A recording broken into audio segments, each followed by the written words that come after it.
Welcome back.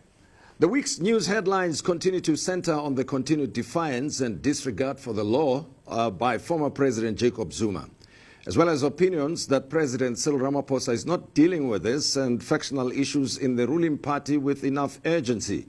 For more on this and other news in making the headlines, I'm joined by Mike Siluma, his deputy editor, Sunday Times. That is Luma, pleasure to have you with us. And Rob Rose, the editor of Financial Mail. Rob, thank you for joining us.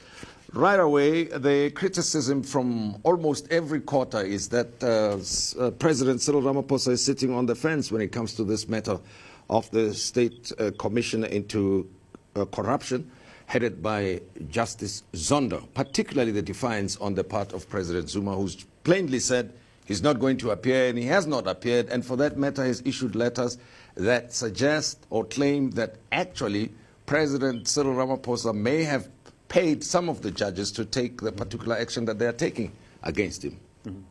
I think, Tim, that the easy thing for us to do is to say this is a standoff between Cyril Ramaphosa and Jacob Zuma, or the factions, that they purportedly represent. But I think that the stance taken by former President Jacob Zuma has pushed the country into a crossroads, basically, that we as a society must choose the kind of society that we want. Do we want a society that has got parallel dispensations? In other words, one dispensation which is for law and order based on constitutionalism that binds everybody, or the other dispensation which former President Jacob Zuma seems to be wanting to carve for himself, to operate outside of the constitution, outside of the law, which are binding on everybody else but himself.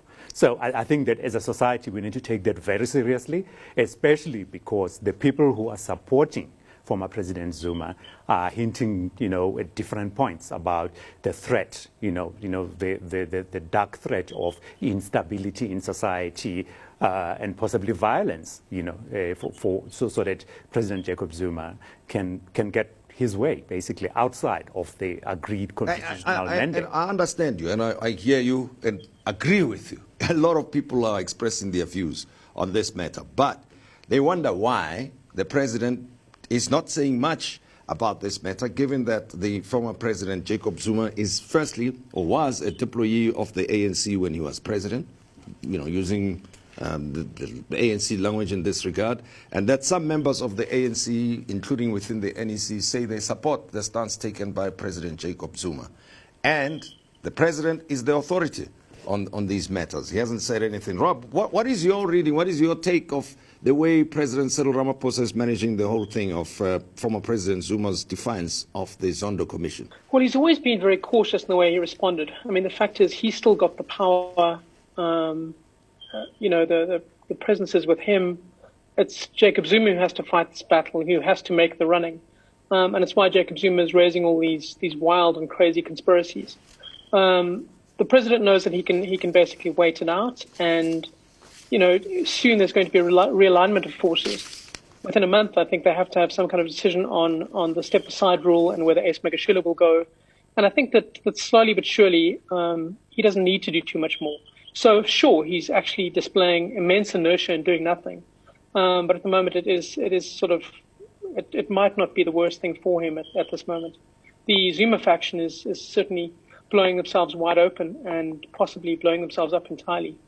But it creates the impression, Mike, that the president is not in charge of at least the ANC, that this may set a precedent or bring about a culture that shows that the president, as president of the ANC, can be undermined at any given time by anybody who so wishes, and Zuma is a typical example of that. I think that impression is not accurate, Tim, in this sense, that Cyril Ramaphosa has got, there are two levels at which he can respond to this thing. There is the political level that he has to attend to, which relates to the ANC's response, and there is the legal constitutional response.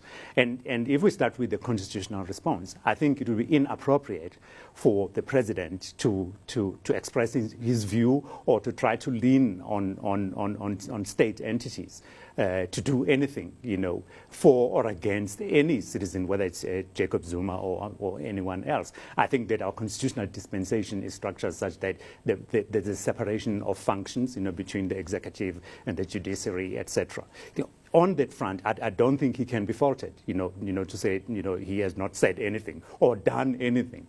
At the political level, I think that probably because of the noise that has come out of the people who support former President Jacob Zuma, we have not heard the statement, the post-NEC statement that was issued and read by President Ramaphosa, because it was very clear that the NEC still supports the commission, and that they are urging all members and all South Africans to support the work of the commission, and they even added that the ANC will be going to the commission. So I think it's very clear, beyond that, I think that, he probably would be overreaching if he tried to use or lean on the state apparatus to deal with former President Jacob Zuma. The country seems to be in trouble on so many fronts, especially when it comes to ethical issues and governance. It's not only politics, but even the professional bodies here. I'm thinking of the Independent Regulatory Board for Auditors, IRBA.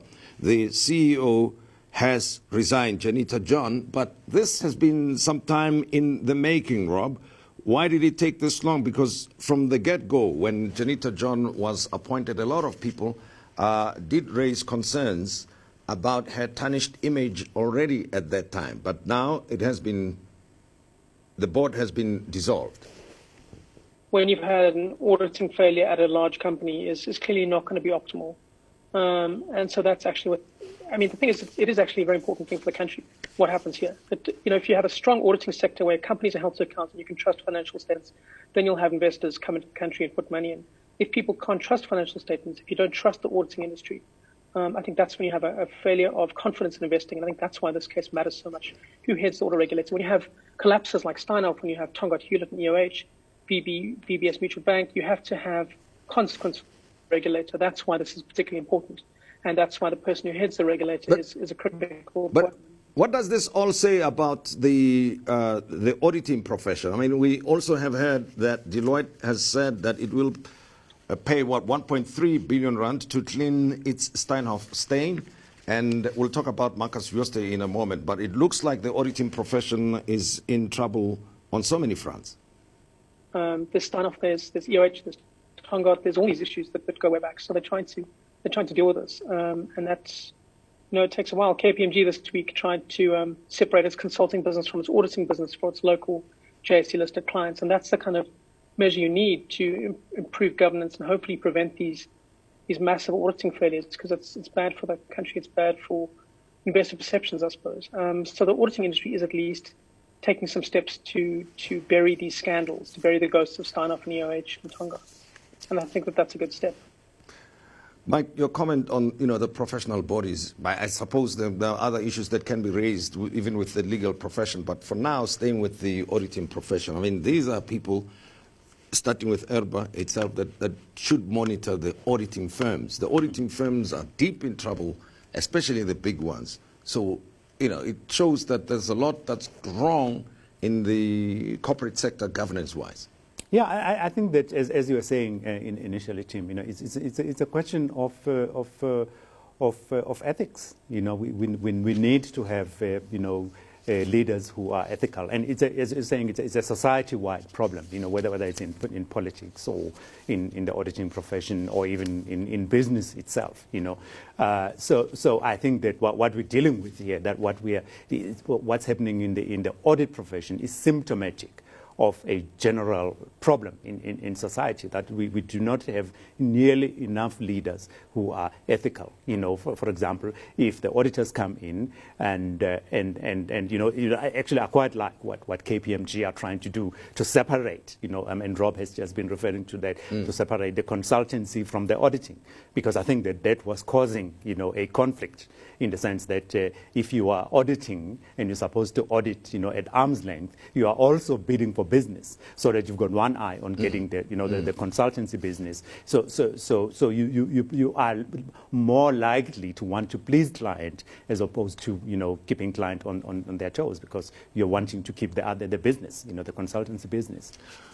Well, many commentators and observers are saying the impression has been created in South Africa that it is the public sector that is corrupt, but there's a lot of corruption also in the corporate sector. And they cite the example of Marcus Jooste, who has been cited many a times as having led one of the biggest corporate scandals in the country with Steinhoff. And this is what, 3-4 years down the line that this matter has been brought to light. But the NPA has not done anything prosecution-wise against Marcus Jooste. Why is that the case, Rob?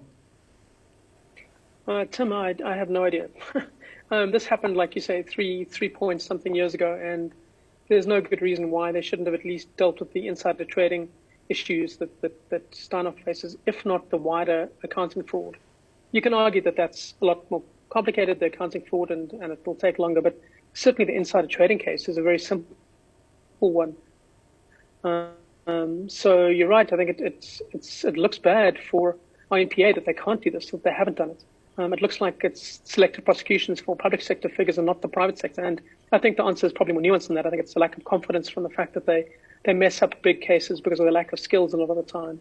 But the fact is, in the scorebook, they're still at 0 when it comes to corporate sector crimes, and that's what needs to change. Yeah, and talking about the NPA, one wonders, if they have the capacity to handle this type of cases, or why they would take this long. But having said that, the prosecution in the VBS matter is taking place. It's before the courts. But what happened to those who knowingly invested public money in VBS at the municipalities? If I recall, I don't think there are any people who've been dismissed from their positions. They're still in those positions, those who took municipal money and invested in VBS. What does it say about how we handle corruption in the country? I think there's the challenge that we have in terms of consequence, consequence management. Is that at one level, the people who are running the municipalities are supposed to be acting as as professionals and making the right decisions based on on the regulations that govern those entities. But on the other, they are political appointments, whether directly or indirectly. And then you find that when the time comes to take action against those people, the processes get slowed down and they get bogged down in political machinations, within the political party that would have deployed them. I think that is part of the problem. Because again, why you several never get years down the line, the case is there, it's been made, it's been prosecuted before the courts, but those who were trusted with public money, knowingly invested it in the VBS scam, are still there drawing salaries from the very public that they scammed. Yeah. I don't know how we... I think instructively, so some of the senior people, for example, in Limpopo, who were initially the politicians, who were initially suspended, actually were then subsequently reinstated in their positions. Yeah. Why? Because of the political machinations within the party that deployed them in the ANC. Well, I hope the time will come when we don't always talk about corruption, but talk about other constructive, creative things that are going on in our society that can take our development forward. Mike Siluma, thank you very much for having been with me here. And Rob Rose, thanks for chatting to us. We appreciated your time. Thank you. Also in the media this week, the CEO of the Center for Development and Enterprise, Anne Bernstein, wrote a column for Business Day in which she said that the failure to fix governance has been the biggest blot on President Ramaphosa's reign. And Anne Bernstein joins me on the line now. The article was captioned, "Failing to Fix Governance is Biggest Blot, Cyril Ramaphosa's Reign." And Anne Bernstein asks, has President Cyril Ramaphosa done enough to improve governance? Anne, welcome. Thanks, Tim. It's good to be with you. Pleasure to have you with us. Now, you tell me, you reckon that the president has not done enough to improve governance. How so? Look, I think there are three issues, Tim. We currently sit with a cabinet that has failed to perform. The president keeps making promises. In 2018, he told us he would fix spectrum. We're now in 2021, and it has yet to be done. In 2019, we were told that e-visas would be implemented, the world's best system, but that's still not been done. So one of the questions I am asking is, under what circumstances do ministers in the cabinet fail to perform, and when are they fired? There are a number of ministers who are clearly failing. And for us to have confidence in the president and the accountability of ministers, we need to know under what circumstances they will be fired. So that's the first issue. But we're currently sitting with two very important threats to our constitution, and I want to talk about those. The one is that Jacob Zuma is defying the orders of the Constitutional Court and the Zondo Commission to come and give evidence. And this cannot be allowed to stand. It's vital for our Constitution and the rule of law that every one of us is equal before the law. So this is a very big threat, and how the president deals with this is going to be absolutely vital. But in addition to Jacob Zuma, we have the Secretary General of the ANC saying that the Constitution is not sacrosanct. Now, this is a really fundamental threat to the basic contract we all have signed on to as democratic citizens.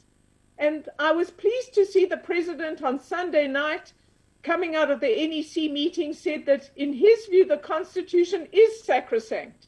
So we are setting up for a big conflict, and this will require the president, who after all, his first duty is to defend the Constitution and govern within its constraints. He has to act, and consequences must follow if people do not obey the law. But now, The second thing, yeah. yeah, go ahead. Sorry, make the point. Make the point first. Sorry. Yeah. The second is the evidence from Sydney Mufamadi, who is the head of the panel the president asked to look into the State Security Agency in 2018, and he gave his report to the president in December 2018. But when Sydney Mufamadi came before the Zondo Commission a few weeks ago to give evidence, he told us of some stunning allegations. For example, that a deputy minister in President Ramaphosa's cabinet, who was the minister of the State Security Agency, was party to a plot to undermine the judiciary. This is a fundamental threat if it's true. And the question we're posing is, what has happened since 2018? Did the president set the wheels of justice in motion to find out what was hearsay and what was true? And has anybody been fired, or are these allegations true? Because there could be nothing more serious, Tim, than to use state money to undermine the judiciary. Well, let me start with this and work my way back on with the last point that you've made. One wonder, what did you expect the president to do with regards the allegations against the former Minister of State Security, who's now Deputy Minister in the government of President Cyril Ramaphosa? What is the action that you think he should have taken by now? Because the Sydney Mufamadi report was presented to the president when? 2018 already, so it's more than 24 months after the fact. Look, I think it's important to note that this report was based on what people said, so it wasn't a judicial investigation. I think it would be reasonable for the president, having received these unbelievable accusations about the distortion of the State Security Agency, to have immediately launched criminal investigations. Are they true? He could have appointed a judicial commission to look into the findings of the Mufamadi report. But if that had happened, I think Sydney Mufamadi would have given different evidence. So a few weeks ago. So we're really asking, did the president sit on this report, or what has happened? Because we're really concerned about this fundamental sort of undermining of our Constitution and the rule of law. What about the fact. What about the possibility that the president is thinking, in terms of, let's say, the Secretary General of the ANC and the former President Jacob Zuma's defiance of the State Capture Commission, that he's looking at it and saying, you know, it's just politics, it doesn't matter, let the law take its course. In the case of Ace Magashule, is going to appear before the courts, so there's no need for him to pronounce on his remarks on what Mr. Magashule said. And in the case of former President Jacob Zuma, he's thinking, you know, the courts will deal with him, the commission will deal with him. It's not for him to interfere in that regard. Is it something that would persuade you to think differently? Fair questions. I think they're two different examples. So with respect to Jacob Zuma, I think it is important that the law must take its course and the courts must deal with this. Absolutely, the president should not interfere in the courts. On the other hand, the president embodies the Constitution, which is what the Chief Justice told all of us in the Nkandla case. And in that circumstance, it seems important to me for the president of the country to reassure the nation as to how he sees his constitutional duty and what must happen. With respect to Ace Magashule, the most senior official, one of the most senior officials in his own political party, as I said, I'm pleased the president took a different line, that the Constitution is sacrosanct, and there are processes in motion to deal with Mr. Magashule, not that we've seen action yet, but I am raising a flag that this isn't just party politics, Tim. This is and I want to, on the basis of what you've just said, that this is not just party politics. Put it all together for me, you know, for us as South Africans. Why should matters of this nature, why should this issue matter to us? I mean, all the points that you have raised, what impact do you think they have on our society at large and the sustainability of South Africa as a democracy, as well as the developmental needs of our nation? I think it's really important that every one of us is equal before the law. And even if you're a very important person or a very rich person, you should be treated exactly the same as a woman from Khayelitsha. That is fundamental to our democracy, which is a constitutional democracy. So I am raising these issues because if we don't agree on the rules of the game and how we govern our society, how do we know that very bad people won't take over government again and behave in the way that President Zuma and his acolytes and the Guptas and many others did in capturing the state? So the sort of reputation of our country is at stake, as well as the rights of individual citizens, however poor or rich we are. And I think one of the causes of the lack of confidence in South Africa, the fact that we are not getting investment in the country, is this fear that perhaps the bad guys will come back again, and that we haven't got rid of them, and that South Africa's state resources and our integrity of our institutions will again be undermined and compromised. Sure. You're not going to invest in a society where you're worried about that. And that's why the president asserting the Constitution is so important, and that the... Let's end it right there, and thank you very much, and certainly food for thought. Title of the article, Failing to Fix Governance's Biggest Blot on Cyril Ramaphosa's Reign. That was Bernstein, the CEO of the CDA, and thanks for chatting to us.